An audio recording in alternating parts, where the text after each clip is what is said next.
भाजपा सरकार ने SC/ST creamy layer को आधिकारिक तौर पर क्लियर नहीं किया। Loop hole. केंद्र के बजाय राज्य स्तर पर क्रीमी लेयर नियम लागू करना संभव है। पहले वीडियो देखें। अभी जो हाल ही में माननीय सुप्रीम कोर्ट ने आरक्षण के विषय पर एक जजमेंट दिया है।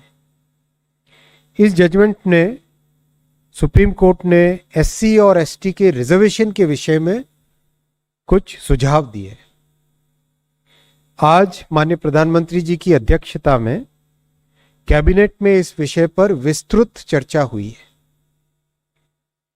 और कैबिनेट का सुविचारित वेल थॉट थ्रू मत है, सुविचारित well thought through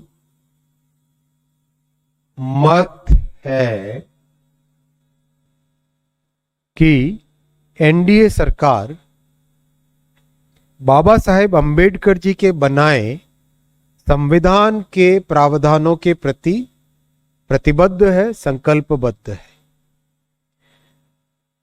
Baba Saheb Ambedkar ji के संविधान के अनुसार SC और ST के रिजर्वेशन में क्रीमी लेयर का कोई प्रावधान नहीं है। कैबिनेट का सुविचारित मत है, वेल थॉट थ्रू डिसीजन है कि बाबा साहेब अंबेडकर के संविधान के अनुसार ही SC और ST का रिजर्वेशन की व्यवस्था होनी चाहिए। मत है, ओपिनियन है, मत है, ओपिनियन है। राज्य निम्न तरीके से क्रीमी लेयर लागू कर सकते हैं। 1. मौजूदा ढांचे के भीतर आर्थिक मानदंडों को फिर से परिभाषित करना। आर्थिक आधारित कल्याणकारी योजनाएं। आरक्षण प्रणाली के भीतर सीधे क्रीमी लेयर लागू करने के बजाय राज्य ऐसी कल्याणकारी योजनाएं या लाभ शुरू कर सकता है जो आर्थिक रूप से लक्षित हों। यह दृष्टिकोण आरक्षण नीतियों को नहीं बदलेगा, लेकिन आर्थिक रूप से वंचित SC और ST के लिए कुछ अतिरिक्त लाभों जैसे छात्रवृत्ति, वित्तीय सहायता को सीमित कर सकता है। राज्य स्तरीय लाभों के लिए पात्रता मानदंड। राज्य कुछ राज्य स्तरीय लाभों के लिए आर्थिक स्थिति के आधार पर पात्रता मानदंड शुरू कर सकता है, यह सुनिश्चित करते हुए कि केवल एक निश्चित आय सीमा से नीचे के लोग ही उन्हें प्राप्त करें, जबकि रोजगार या शिक्षा में आरक्षण को सीधे प्रभावित न करें। 2. अनुसूचित जातियों और अनुसूचित जनजातियों के भीतर उपसमूहों का वर्गीकरण। उपवर्गीकरण। राज्य अनुसूचित जातियों और अनुसूचित जनजातियों को उनकी सामाजिक आर्थिक स्थिति या पिछड़ेपन के स्तर के आधार पर उपवर्गीकृत करने के विचार का पता लगा सकता है। हालांकि यह अपने आप में क्रीमी लेयर नहीं होगा, लेकिन यह राज्य को आरक्षण लाभों के लिए अनुसूचित जातियों और अनुसूचित जनजातियों के भीतर सबसे वंचित उपसमूहों को प्राथमिकता देने की अनुमति दे सकता है। अंतर श्रेणी आवंटन। राज्य ऐसी नीतियों को लागू कर सकता है जो अनुसूचित जातियों और अनुसूचित जनजातियों की श्रेणियों के भीतर आरक्षण का एक निश्चित प्रतिशत सबसे अधिक आर्थिक रूप से वंचित पृष्ठभूमि के लोगों को आवंटित करती हैं। इस प्रकार अप्रत्यक्ष रूप से अमीर सदस्यों को स्पष्ट रूप से बाहर किए बिना एक क्रीमी लेयर के प्रभाव को प्राप्त करती है। 3. प्रोत्साहन संरचनाएं बनाना। स्वैच्छिक ऑप्ट आउट कार्यक्रम।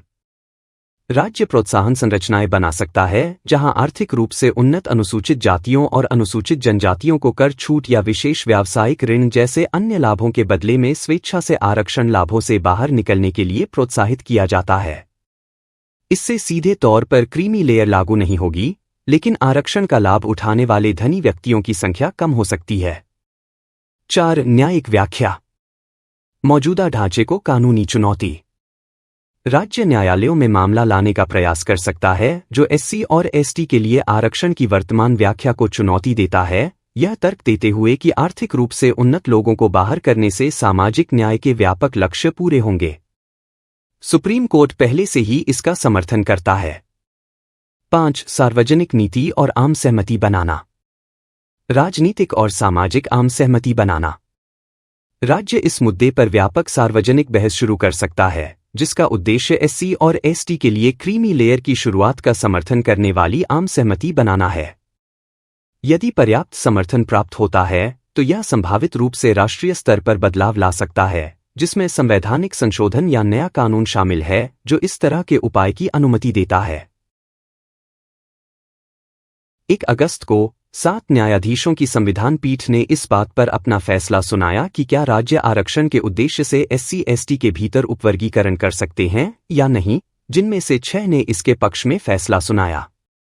अपने आदेश के तहत सुप्रीम कोर्ट के न्यायाधीशों ने कहा कि राज्यों को SC/ST के बीच क्रीमी लेयर की पहचान करने के लिए एक नीति विकसित करनी चाहिए, जिन्हें आरक्षण के लाभों से बाहर रखा जा सकता है। इस निर्णय की विभिन्न मंचों से आलोचना हुई है, जिसमें विद्वान भी शामिल हैं, जिन्होंने कहा कि SC के बीच अगड़े समुदायों को कम आरक्षण देना ऐसी जातियों के लोगों के लिए दोहरी मार होगी।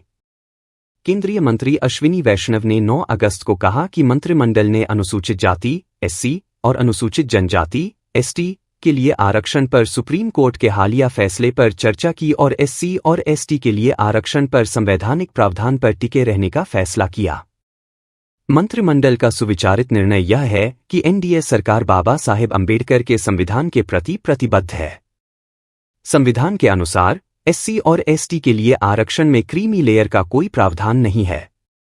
कैबिनेट की राय संवैधानिक प्रावधानों पर टिके रहने की है। PM मोदी ने X पर पोस्ट किया। उन्होंने कहा, आज SC/ST सांसदों के प्रतिनिधिमंडल से मुलाकात की। SC/ST समुदायों के कल्याण और सशक्तिकरण के लिए हमारी प्रतिबद्धता और संकल्प को दोहराया। भाजपा ने 1 अगस्त के फैसले पर आधिकारिक तौर पर अपना रुख नहीं बताया है। PM ने उल्लेख किया कि न्यायमूर्ति गवई ने सुप्रीम कोर्ट के आदेश में जो कहा वह सिर्फ एक अवलोकन था और सरकार के लिए बाध्यकारी नहीं था। कोर्ट ने यह भी कहा कि उपवर्गीकरण संविधान के अनुच्छेद 14 के तहत समानता के सिद्धांत का उल्लंघन नहीं करता है। साथ ही उपवर्गीकरण संविधान के अनुच्छेद 341(2) का उल्लंघन नहीं करता है। CJI ने कहा, अनुच्छेद 15 और 16 में ऐसा कुछ भी नहीं है जो राज्य को किसी जाति को उपवर्गीकृत करने से रोकता हो। न्यायमूर्ति गवई ने स्पष्ट किया कि अनुच्छेद 341 और 342 के तहत अनुसूचित जातियों और अनुसूचित जनजातियों की सूची में समुदायों को शामिल करने या बाहर करने की संसद की शक्ति राज्यों को आरक्षण लाभों के समान वितरण को सुनिश्चित करने के लिए उपवर्गीकरण करने से नहीं रोकती है। निष्कर्ष: संवैधानिक नियमों और विनियमों का उल्लंघन किए बिना अनुसूचित जातियों और अनुसूचित जनजातियों पर क्रीमी लेयर लागू करना जटिल है, क्योंकि इन समूहों को विशेष सुरक्षा प्रदान की गई है।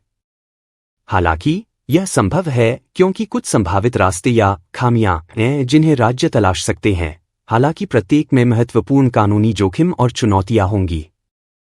जैसा कि हम जानते हैं कि सुप्रीम कोर्ट ने पहले ही कहा है कि SC/ST में उपवर्गीकरण बनाना संविधान के अनुसार समानता के सिद्धांत का उल्लंघन नहीं करता है।